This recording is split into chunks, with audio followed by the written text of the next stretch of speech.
সারা বাংলাদেশের প্রত্যন্ত অঞ্চল থেকে শুরু করে রাজধানী পর্যন্ত এই স্বৈরাচারের বিরুদ্ধে যারা গত মাসের 5 তারিখ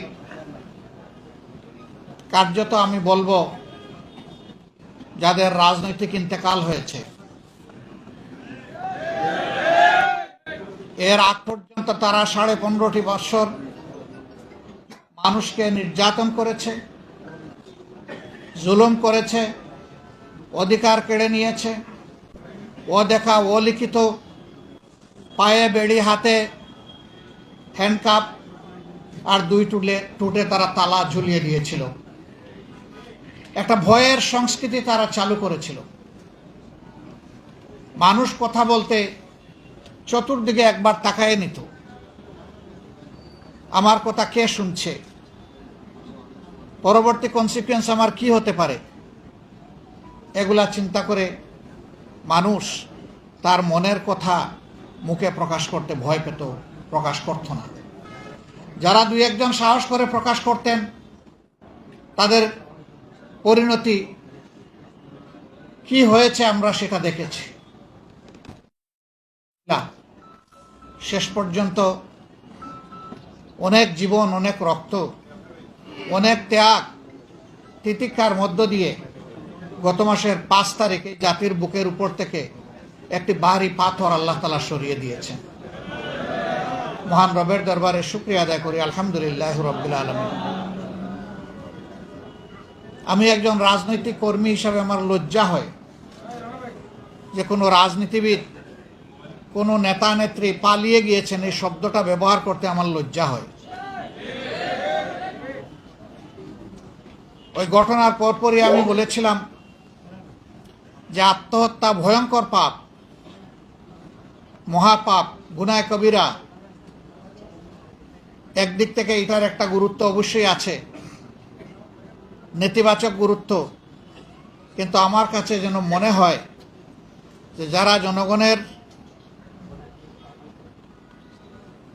খেদমত করার দায়িত্বে এসে জনগণের মালিক বনে গিয়েছিলেন, তারা যখন মিথ্যা মালিকানা ছেড়ে কে কোন দিকে পালাবেন, সেই পালিয়ে যাওয়াটা এর চাইতেও আমার কাছে মনে হয়েছে ভয়ঙ্কর রাজনৈতিক দৃষ্টিকোণ থেকে। কেন তারা পালালেন? পালাতে হলো কেন? তারা জানেন তারা কি পরিমাণ অপকর্ম করেছেন, মানুষের উপর জুলুম করেছেন, মানুষের হক নষ্ট করেছেন, সম্পদ লুণ্ঠন করেছেন, দেশের বাইরে টাকা পাচার করেছেন, অন্যায় অত্যাচার করেছেন। তাদের হাতে অত্যাচারিত হয়নি এমন একজন মানুষও বাংলাদেশে খুঁজে পাওয়া যাবে না। এমনকি তারা তাদের উপরে অত্যাচার করেছে। তাদের ইনফাইটে 450-র মতো তাদের সহকর্মী তাদের হাতে মারা গিয়েছে। এরা কত ভয়ঙ্কর! যারা নিজেদের কর্মী একই প্লেটে যারা একসাথে ভাত খায়, ভাগাভাগি করে, সেই লোকগুলা তার আপন কর্মীকে হত্যা করতে যাদের দ্বিধাবোধ হয় না, জনগণের বুকে ছুরি কিংবা গুলি চালাতে তাদের দ্বিধাবোধ হওয়ার কথা নয়।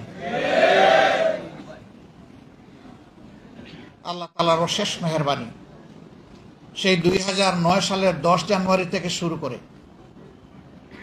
2024 সালের 4 আগস্ট পর্যন্ত স্বৈরাচারের বিরুদ্ধে আন্দোলন করতে গিয়ে অনেকেই তাদের মূল্যবান জীবন আল্লাহ তাআলাকে উপহার দিয়েছে।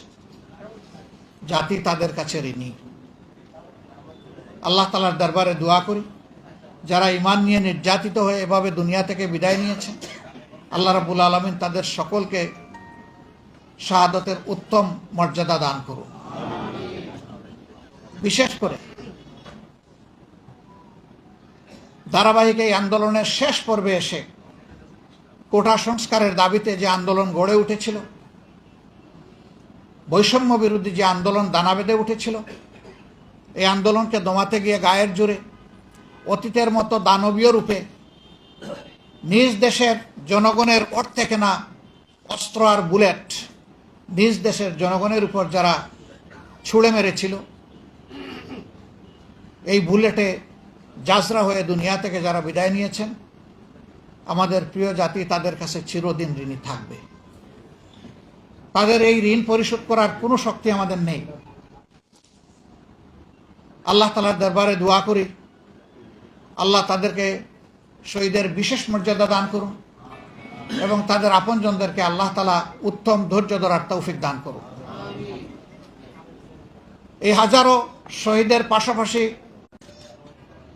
তরুণ ছাত্র জনতা, আপামর মানুষ, 1.5 মাসের শিশু থেকে 90 বছরের বৃদ্ধ পর্যন্ত রাস্তায় নেমে যারা স্বৈরাচারের বিরুদ্ধে লড়াই করেছেন, আমি তাদের প্রতি গভীর কৃতজ্ঞতা জ্ঞাপন করছি। তারাও আমাদের জাতীয় বীর। শহীদরা আমাদের জাতীয় বীর, তারাও আমাদের জাতীয় বীর। তাদের কারণেই আজকে আমাদের এই সমাবেশ সম্ভব হচ্ছে। আমি আরেকবার আল্লাহর দরবারে শুকরিয়া আদায় করি এবং তাদের প্রতি কৃতজ্ঞতা আদায় করি। সম্মানিত ভাই ও বোনেরা, আমাকে সাংবাদিক বন্ধুগণ কখনো কখনো প্রশ্ন করেছেন যে আন্দোলনে আপনাদের অংশগ্রহণ ছিল, আমরা জানি শহীদ হয়েছে। আমি তাদেরকে বলেছি, মাফ করবেন, এ প্রশ্নের জবাব সোজাসাপটা আমার কাছে নেই। যারাই শহীদ হয়েছেন তারাই আমাদের, তারাই গোটা জাতির। আমরা শহীদদেরকে কোনো দলীয় সম্পত্তি বানাতে চাই না। শহীদরা গোটা জাতির সম্পদ এবং তারা জাতীয় বীর চাই। এখানে দাঁড়িয়ে আমার একজন আইনজীবী বন্ধু, তিনি শহীদদের জন্য, শহীদ পরিবারের জন্য সরকারের কাছে একটি কম্পেনসেশন দাবি করেছেন, আহতদের জন্য একটা দাবি করেছেন। আমি বলবো টাকা দিয়ে মাপা যাবে না। শহীদদের প্রতি ফোঁটা রক্তের দাম অকল্পনীয়। এই রক্তই এই দেশের মাটিকে পরিচ্ছন্ন করে দিয়েছে। হ্যাঁ, তারপরেও যে পরিবারের একমাত্র সন্তান শহীদ হয়ে গেল, সেই পরিবারের প্রতি সরকার এবং সমাজকে মানবিক দায়িত্ব পালন করতে হবে। এটা তাদের প্রতি কোনো দয়া নয়, সহানুভূতি নয়, এটি আমাদের জাতীয় দায়িত্ব এবং এটা হতে হবে সম্মানজনক। সম্মানের সাথে এই পরিবার যাতে বসবাস করতে পারে, এরকম করেই তাদেরকে অবশ্যই সহযোগিতা করতে হবে। আমার কাছে উত্তম মনে হয় ওই রকম অনুগ্রহ আর দয়ার ভাব না দেখিয়ে প্রত্যেকটি পরিবার থেকে যারা কর্মক্ষম রয়েছেন তাদের যোগ্যতা মাফিক তাদেরকে সরকারি চাকরি হাতে তুলে দিতে হবে। তাহলে এই পরিবার কারো কাছে হাত পাতার তার প্রয়োজন হবে না। তারা সম্মানিত বোধ করবে এবং এটি রাষ্ট্রীয় দায়িত্ব। আজকে যারা উপদেষ্টা পরিষদে এসেছেন, এক ভাই বলেছে যারা বসেছেন, না তারা বসেনি, আমরা বসিয়ে দিয়েছি। গোটা জাতি তাদেরকে বসিয়ে দিয়েছে। কাউকে না কাউকে প্লেনের ককপিটে বসতে হবে প্যাসেঞ্জারকে ডেস্টিনেশনে নিয়ে যাওয়ার জন্য, এবং যারা বসবেন তাদের নো হাউ থাকতে হবে। তারা জানবেন যে কি বিষয় নিয়ে তারা বসেছেন, কি তাদের দায়িত্ব। আমরা তাদের উপর আস্থা রাখার পক্ষে। আমরা দেখতে চাই তারা সফল হবেন। তারা সফল হলে বিপ্লব সফল হবে। তারা ভুল করলে, বিপ্লব ব্যর্থ হলে দায় তাদের উপরে অবশ্যই বর্তাবে। তারা ব্যর্থ হন, আমরা এটা চাই না। এই জন্য জনগণের পক্ষ থেকে আমরা তাদেরকে অর্থবহ সহযোগিতা করতে চাই। শুধু বলবো, বিপ্লবের সেন্টিমেন্টটা বুঝে আপনারা যেন চলেন। জনগণ এই বিপ্লবের যে চেতনা অন্তরে ধারণ করেছে, এটা যেন কখনো আপনারা ভুলে না যান। এখানে কারো খেয়ালখুশি ব্যক্তিগত ইচ্ছা মতো চলার, বাস্তবায়ন করার কোনো সুযোগ নেই। ইতিমধ্যে বিভিন্ন জায়গায় পুনর্বিন্যাস করা হয়েছে, কিছু সংস্কার আনা হয়েছে এবং ব্যাপক অসন্তোষ কোনো কোনো ক্ষেত্রে দেখা দিয়েছে। কেন এটি হবে? এই ব্যাপারে যথেষ্ট সতর্কতা অবলম্বন করা উচিত।